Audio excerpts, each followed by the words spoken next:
we do not have to show different lines together in a cross line.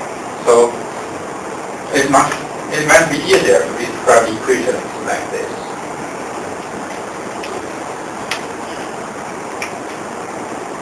I got a question. Huh? I got a question. Where did you put the U is equals to S? Oh, since you have to connect them together. This is one signal. You do not have to do it explicitly. This block only recognizes U, and U is the input signal, whatever it is. And in this case, it is connected. So you must make sure that you cannot use X because it cannot be recognized. You have to use U. So let's see the procedures in modeling and simulation. The first thing is to define the key signals or important signals. For instance, you can use derivatives or integrators. So if there is a description like this, X dot, then you have to use the integrator to describe, to assign that both sides like this. So the first thing is to define integrators. Usually we can introduce an integrator to generate signals like this. For other signals, we just link them together. But for differentiation, you can assign that there is an integrator.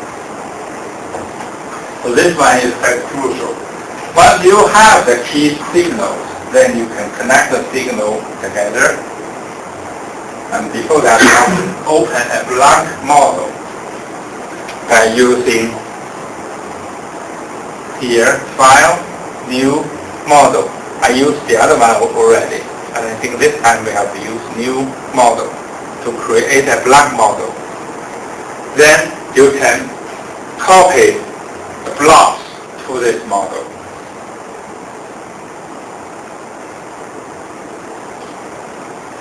And then we can modify the parameters in the blocks. I will give examples to this point later on.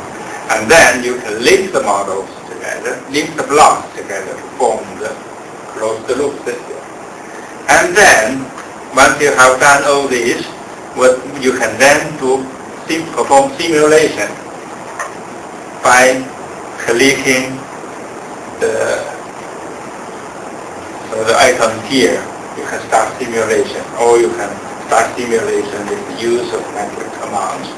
You can start simulation, and then you can visualize the results.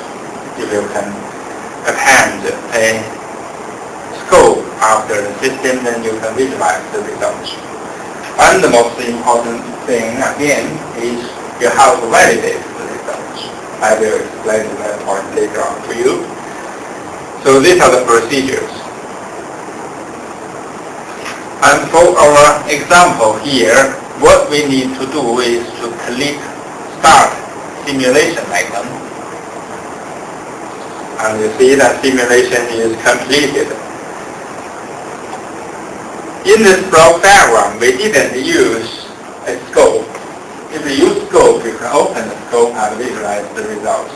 If you didn't use the scope, you can use output. If you are having output in the system, then after simulation, two Matlab variables are generated automatically. One is called T out, the other one is called Y out. These two are generated automatically. And this one will be generated automatically with or without output block. If you are not having output block, this one will also be generated. So once you have clicked the icon like this, the T out signal, T out variable in Matlab workspace will be generated. And if you are using an output, also you will have a Y out variable generated in Matlab environment. So you can use a Matlab command to display the relationship between the two variables. And this should be the result.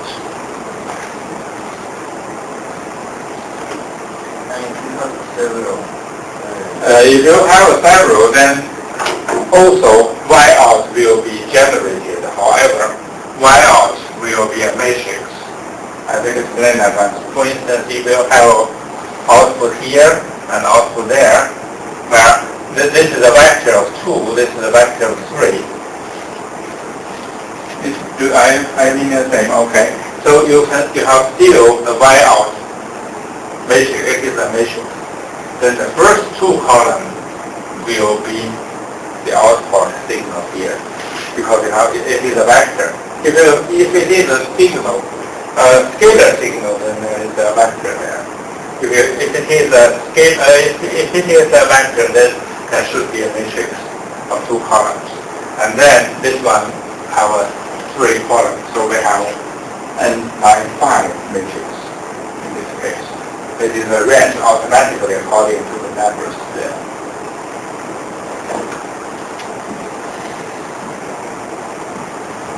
So in this case, we can perform simulation easily. And the next question is, how can we make sure that this result is correct or not?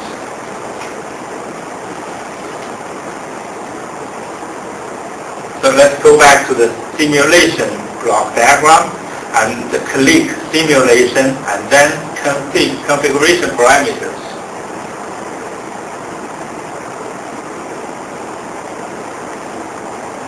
And then we are in the text solver like this. And you can find more information here.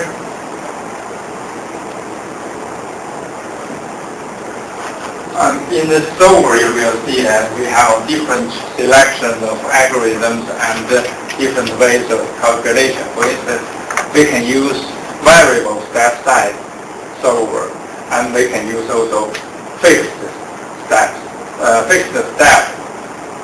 solver. And then we can have a different algorithm here, for instance, ODE45. Or from the list box, we can also have other algorithms. We can select one of them. As I talked earlier in the lecture, we normally use 2 of them. One is ODE45 for conventional ordinary differential equations, and the other one is ODE15N for steep equations. And we can select different algorithms from the list. And also there is a very important thing, that the relative tolerance. The default one is 1 to the power of -3, which is too large. So we have to select smaller ones here, such as 1 to the power of -7. And then you can perform simulation. Once you have completed the simulation process, then you can modify the algorithm or the relative tolerance here again to a smaller value and see whether we can get the same results. What happens if I change to ODE15S? You can select from the list. So I will have wrong answer. I change. Normally, if the algorithm is selected properly, this would give the same answer, because this is a solution to the same problem. If they get different answer, which means that either the algorithm or the relative tolerance is not selected properly, you have to select, for instance, a smaller one for this to get a more reliable result. And then you have to validate again for different combination of the parameters. So this one is, I think it is very important. You have to check the result to see whether it is correct or not. Because